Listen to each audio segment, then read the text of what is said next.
is a DIRTTRAX test ride. It has been a long time since we've talked about Suzuki ATVs here on DIRTTRAX, and I know a lot of you have been wondering what's going on with their ATV division.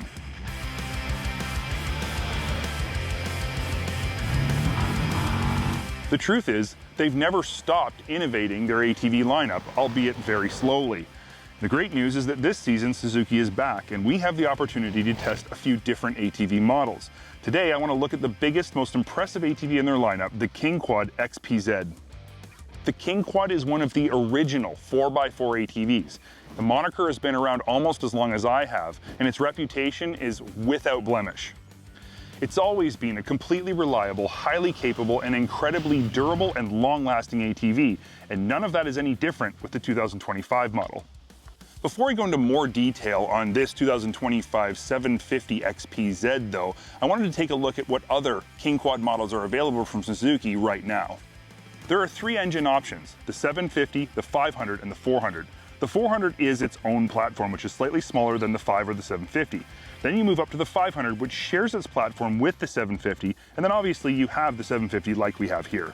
The 500 and 750 lineups have identical models with identical features. The base X, the XP, and then the top of the line XPZ like we have here. The XPZ comes standard with power steering, handguards, great looking 12-inch aluminum wheels, front and rear rack covers, and a 2-inch trailer hitch receiver. As I mentioned, the 500 XPZ is equipped exactly the same. One thing I want to mention before I go any further is that this KingQuad 750 XPZ is very competitively priced amongst its competition. Also, the camo colorway doesn't cost any more than the other colors, which is something not all of its competition does. So what is this ATV all about? Well, it's been so long since I've ridden a KingQuad, I feel kind of like it's my first time. For starters, the engine is a 722cc dual overhead cam single cylinder, and it feels absolutely excellent. It has got loads of bottom end torque that feels great on the trails and makes hauling up to 1,322 pounds absolutely effortless. Suzuki's Quadmatic CVT transfers power through a high-low transmission that shifts incredibly smooth. Engine braking is standard, and I have to say, of all the engine braking systems I've used in the past, the way this one is tuned makes me like it the most. The Quadmatic CVT itself is very smooth. Engagement is mellow, and shifting is entirely linear. Backshifting is fast, so there's absolutely no lag.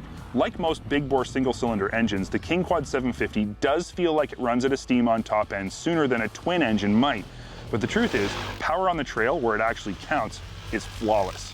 The KingQuad's 4x4 system is also executed exactly how we wish all manufacturers would do it. You have the ability to shift between two-wheel drive and four-wheel drive with an open differential, then you have a separate switch that locks the front differential. This means you've got true, fully locked 4x4 when you need it the most. From a handling perspective, the KingQuad XPZ's power steering is tuned perfectly while you're riding. On the trail, it's almost invisible. You don't even know it's there, but it is protecting you from unwanted input from the trail through the handlebars. It gives you just enough assist when you're picking through the rocks, and it never feels like it's too much.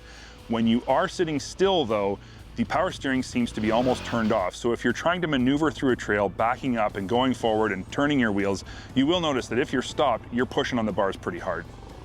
One thing that really surprised me about this KingQuad XPZ is how perfect the ergonomic package actually is. You feel like you're sitting a little bit lower into the ATV, but not too low. The bars are at the perfect height and they're right where I want them. All the controls are right where I want them. Active riding, leaning from side to side, requires almost no effort at all. Everything about how I fit on this ATV is exactly how I want it to feel. The gauge is a decent size. It's definitely not overly fancy, but it has all the info you need in an easy to read package. Dual lever braking with a secondary rear foot brake pedal gives you full control, though is more complicated than a single lever system. Some love it, some don't. I just don't mind either way. Interestingly, while the front brakes are standard discs, the rear is a sealed multi-plate clutch type unit that is essentially maintenance free. Independent suspension at all four corners is damped by a basic set of preload adjustable shocks and yields 6.7 inches up front and 7.7 inches out back. While not class leading, these numbers are competitive in the class. Ride quality is good, though on the slightly stiff side. But combined with the comfortable seat and ergonomics, the KingQuad 750 XPZ is an overall very comfortable ATV to ride. I really have to say that after not having ridden a Suzuki ATV for over 15 years, I have come away extremely impressed with their top-of-the-line 750 flagship model. Suzuki has clearly been improving the KingQuad over time and has ended up with a very competitive, well-built, nice-looking ATV that delivers in every way you want and need it to, and is priced competitively. Its durability and reliability also borders on legendary.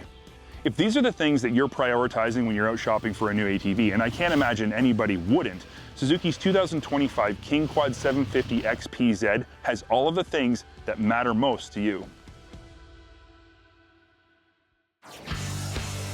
Make sure to subscribe and comment below for real interaction with the Dirt Trax crew.